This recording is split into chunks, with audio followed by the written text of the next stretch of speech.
Although we never got anything for Bloody Roar's 20th anniversary, Bloody Roar 2 will always remain as one of my favorite fighting games of all time. My friend Voice Legend recommended this to me, and this is the first game of the Bloody Roar series I played, thus having me introduced to the series. So be sure to check out his content. He does parody dubs as well as other stuff sometimes. Bloody Roar 2 is the sequel to its very first entry, Bloody Roar, which was released in 1998, this being released in 1999. Bloody Roar 2 is an arcade fighting game with a variety of characters that can transform into beasts due to them being zoanthropes. It's mostly a button masher, or one can assume that, but you can get a good string of hits connecting via punching and kicking while experimenting with the D-pad.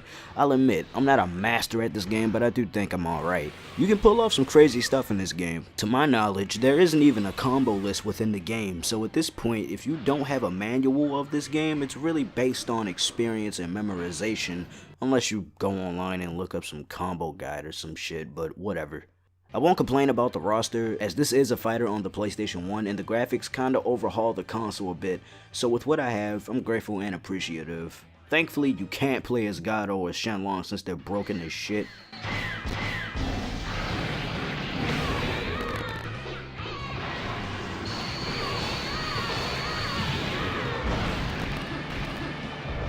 There's 9 characters. You can count. Anyways, you punch with square, kicking is X, grabbing is with triangle, blocking is with R1, or holding the D-pad back, depending on if you're on the left or right though. You can dash attack with square or X as you run into your opponent, and circle or L1 is transforming into the character's respective form, but in order to transform, you have to wait until your beast drive gauge is at a rainbow color. Once you're in your form and you feel like using your special, pressing L1 or circle initiates your special.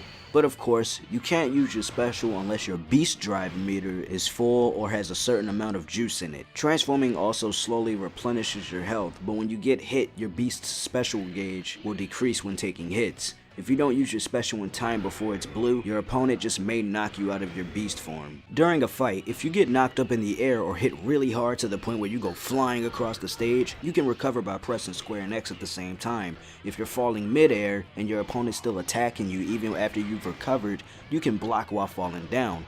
And if you have quick enough reflexes, you can perform a donkey kick if your opponent's behind you, a slam dunk double fist move if they're in front, or a forward drop kick to counter.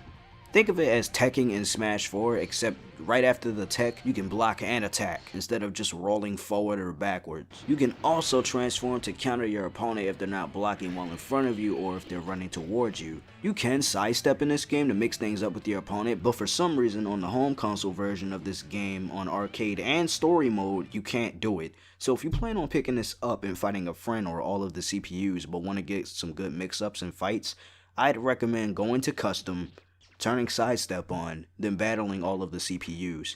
Because truth be told, fighting without sidestep can be annoying since the CPUs can do it, but you can't.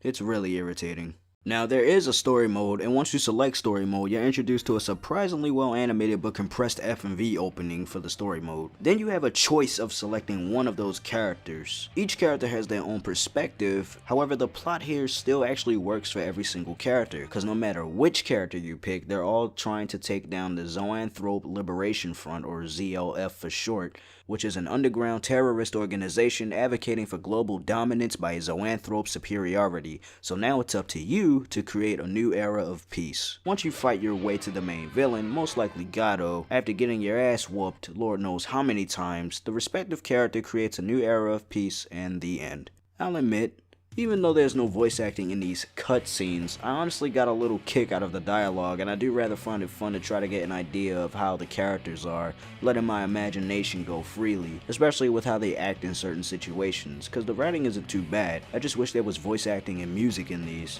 But yeah, story mode's very weak, nothing spectacular. Graphically, I think the game looks fucking great. For some polygonal ass models, the people at Hudson surely knew how to rig and animate, making each character distinct from one another. While they are blocky, they're animated very well, and the body language is not hard to translate even for a casual's first playthrough. For a fighter in 1998, it definitely holds up graphic wise, but I will say that it gets a little grating to the eyes when the frame rate drops as you're fighting, but it only happens for a second or two, so it isn't the worst thing. Plus this was on the PS1, so I'll cut it some slack. They went ham with the presentation on this game, so I'll give them credit for that. The music in Bloody Roar 2 is fantastic. My favorites being Bakuryu's theme, Alice's theme, Uriko's theme, Bringer of the New Age, and so forth. The whole soundtrack is on YouTube, so if you want to give it a listen, be sure to do so. Stupid underrated soundtrack in my opinion. This game can be incredibly addicting and immersive. It's hard for me not to recommend this game. Even the first game is just as great. So to those that haven't played the Bloody Roar games, I'd say to give them a shot. I only played up to Primal Fury, but yo, before I wrap this up, can y'all actually believe that this was Uriko in the first Bloody Roar? Fuck, that bitch was annoying. Holy shit, man. Ugly thought. Oh shit, Uriko's in here. She wasn't on the roster though. Bro, she looks so tiny. What the world? Bro, what the? Whoa, what? Oh, what? Bro, she just was. What the fuck? She just went fucking Super Saiyan God on a nigga. What? What is this transformation, dog? Bro. That damage, hold on. Yo, chill. Alright, you made me do it.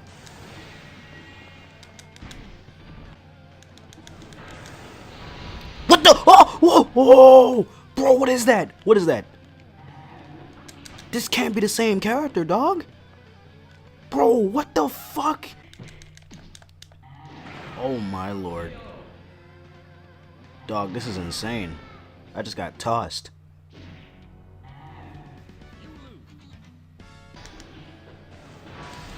Oh nah, she did it again.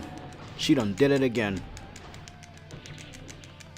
Nah, I'm gonna have to beat you this time. Sound like a cow. What the fuck, bro?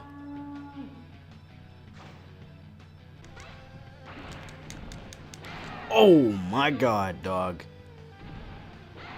She really don't care. She got green shit oozing from her mouth. Disgusting, bro. There's just no way. There's no fucking way, dog. Bro, her butt is the epitome, the personification of the term thick. What the fuck, bro? What the fuck? She's really strong. And fast, what the fuck? Yeah, she was a fucking monster, man. I still love her though.